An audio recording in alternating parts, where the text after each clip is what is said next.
Hello and welcome. I'm Ashwin Ahmad, and I'm very pleased to be in conversation with the ambassador of the Netherlands, Marten van den Berg. Sir, welcome. Thank you very much. First of all, I wanted to ask you, sir, um, you know, the EU and India, our Prime Minister is going to the EU summit. What can we expect from EU and India? Well, we see on many areas there's a closer cooperation between the EU and India, also given the global tensions in many areas. There's a closer cooperation on economics, on trade. We're looking for a economic dialogue between the EU and India, focusing on EU-India issues, economic issues, investment issues, but also more on global concerns on what's happening in the global economic architecture. Of course, there are issues on security. There are issues of culture and very much on innovation. Looking very much forward to increase our investment and innovation relationship between the EU and India. Ambassador, we've talked a lot about EU-India relations, but it's been a bit of a stop-start affair, and it's not really reached their full potential as of now. In fact, at the Raisina dialogue, our foreign minister made a special point to say that EU-India could do much more in terms of relationship building. And I think an MEP from Estonia as well, she said, Minister, we feel the same way. So, what I want to ask you is why has it been that, the EU India relations, they haven't fulfilled the potential as of now? And what areas can we really work towards? I fully agree with the Minister of External Affairs in India, Jaishankar, that we underperform. That was his word, underperform in the relationship EU-India. On the other hand, you do see increasing relations in terms of trade and investment, in terms of science cooperation. But we don't see much, for example, in an EU-India trade agreement. And I think discussions on closer corporations are very much underway. I think it also had to do with all kind of tensions in the global arena, the discussions with China, the discussions with the United States. We have discussions in the WTO, kind of a crisis in the WTO, which makes it more difficult also on the bilateral way to further increase. But what you see with the new EU Commission, and also I think with the Modi 2 government, from both sides there's strong commitment to really increase bilateral relations on many items. So, when you talk about EU, there is a perception that, post Brexit, both the United Kingdom will be looking more towards India and the European Union will be looking specially towards India. And we may see particular kinds of free trade agreements coming, if not now, but perhaps in the next year or so. How true is that? Now, with or without Brexit, and we all regret the Brexit, but that's a choice, a democratically choice. So, with the Brexit, the EU is definitely looking into India. So, we will have the summit, and that's one step again in a closer relationship. So, we're looking to a possible EU. India trade agreement, but also maybe have on other areas a closer economic relationship, whether it's on investment facilitation, regulatory cooperation. I think innovation is very much important between EU and India. So there are lots of areas where we see a closer cooperation between the EU and India. I have to ask you now a question since we talked about Brexit, about the EU itself. How do you see the cohesiveness of the EU? Is there a problem? Do we need to work? Do you need to work harder on that? What is the state of the EU? It's a good state of the EU. I think all the EU members are very proud of the EU. I think it's a very important and a very successful integration in terms of economics and politics. Of course, with so many countries within one EU, it's difficult, and you always have difficulties, complexities in discussion. But the good thing that within the EU, you will discuss them openly together, looking for solutions. But there is a strong commitment to move forward and to further integration, and also to play a bigger role outside the EU as an EU. No, so you're absolutely right, and we all want the EU to succeed. because we do need a counterweight to the United States. We do need an alternative point of view. But my question is politically, will the EU be able to do that, or has the moving away from Britain weakened that to an extent?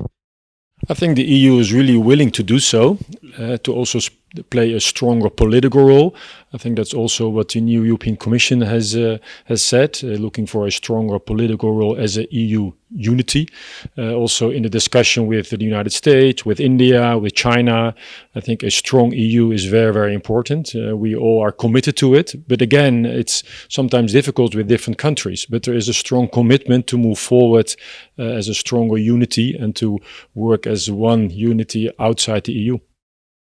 So now coming to the issue of geopolitics, does the European Union specifically share India's concerns regarding the Indian Ocean and specifically Huawei? And if so, what measures are you looking at to challenge that? The EU and also the individual members are always very much in favor of open and free and secure maritime routes. These are also important, very important for trade.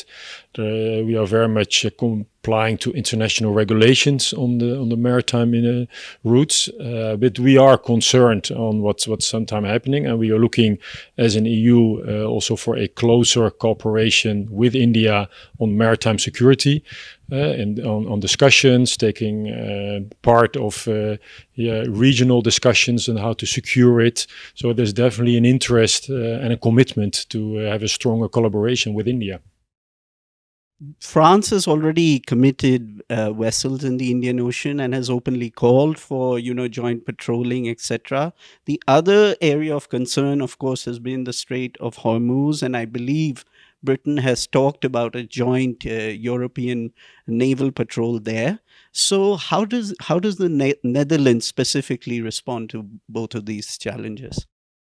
Well, we also, if possible, we also participate. And again, as you said, we have the Brexit with the EU, but the UK will be and will stay and remain a very strong partner in security. Also, of course, as a very strong NATO partner. So we will discuss possible contributions from the Netherlands to these operations.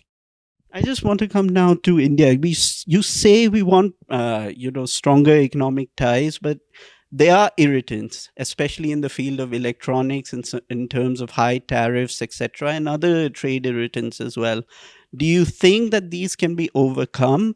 Do you feel that perhaps there is still some divergences of opinion between India and the EU? Absolutely. There are also divergences in level of ambitions on tariffs, especially on, for example, electronics, but also car parts. We have discussions on investment protection. We'll have discussions on sustainability chapters, but that's normal in a trade process. If you want to have a trade agreement, of course, you will start with diverged positions and you try to negotiate or through economic dialogue or political dialogue to overcome these. And that will take time. I mean, if you look to the history of trade agreements the EU has with many other countries, that definitely took a long, long time. So we need patience as well and level ultimately our ambitions and see how we can finalize a stronger collaboration on the economic fields. Prime Minister Modi is coming to Brussels at the time when the European Parliament has tabled a resolution on the CAA. This, of course, has to be voted on. But the fact that the resolution was tabled at all could raise some eyebrows in India. So I'd like your comments on that. What caused the European Parliament to A, raise it, and B, what is the situation now regarding the CAA as far as the European Parliament is concerned? Yeah, I think that's very much up to the European Parliament. The administration, the government and the European Parliament are very different institutions. Yes. And the European Parliament has very much its own responsibility in having discussions, dialogue and resolutions. So what about the European government and specifically the Netherlands as well on the CAA? Well, of course, it's a domestic discussion here in India. Of course, we have discussions and meetings on security issues, so that we have discussions on. But by itself, it's an internal domestic issue. Now, finally, I want to ask you. You were one of the ambassadors that was invited to visit Jammu and Kashmir. Can you tell us your impressions of the visit, and what do you feel that did you find the situation normal there? We were invited by the Indian government to visit Jammu and Kashmir to see with our own eyes about the situation and to have open discussions with all kind of stakeholders, whether it's NGOs, the government, the business sector. And I think we had very open discussions. We could ask everything we would like to ask. So it was really an open dialogue. And of course, I think the Indian government is doing a lot of efforts on getting the situation back to normal. And they have done a lot of things. At the same time, they recognize and admit also themselves that a lot of things has to be done still. There was still a lot of complaints, for example, on 4G, on internet. So that is not back to normal. So yeah, there are things to be done. And they're really doing a lot of effort to get things realized on the ground. Finally, sir, we all have to talk about President Trump. I mean, whether it has been the WTO, whether it has been, traditionally the US took on the European Union as a partner in deciding major world decisions, that all seems to be ending under his presidency. So, do you feel that perhaps, we are seeing a new kind of global politics? And if so, how can the EU, as a strong institution, respond to this? Well, you see that politics are very changing, not only in the United States, but also in the EU and other countries as well. So we have to deal with a new situation, more multipolar situation than maybe in the past, and to address, of course, concerns. We in the Netherlands and the EU see still the United States as a big partner, a strong alliance. Of course, we will have our discussions with the United States. We had and we will have on whether it's on trade issues or security issues, and also on global architecture issues. But given those sometimes different opinions, we still see the United States as a strong partner of the EU and the Netherlands. But sir, can the EU remain the concern for me with the EU? There's a rise of so many nationalist governments within member countries of the EU as well. So I don't know if that's Trump caused, etc. But there seems to be a phenomenon where nationalism is taking place. So how does the EU address these challenges at home as well as take care of global challenges? Indeed, we do see a rise of nationalism outside the EU, but also inside the EU in several countries. And these issues have, for example, to deal with concerns about immigration, concern about economic growth. And it's very important we address them, but also address them as the EU as a whole. And I think that's why it's so important. And it's also an advantage that we do have the EU, because you have all the relevant platforms and also the commitment to address them as a joint group of countries to address those issues and taking concerns and some concerns seriously. Ambassador, thank you so much for your time. I'm Ashwin Ahmad. Thank you for watching.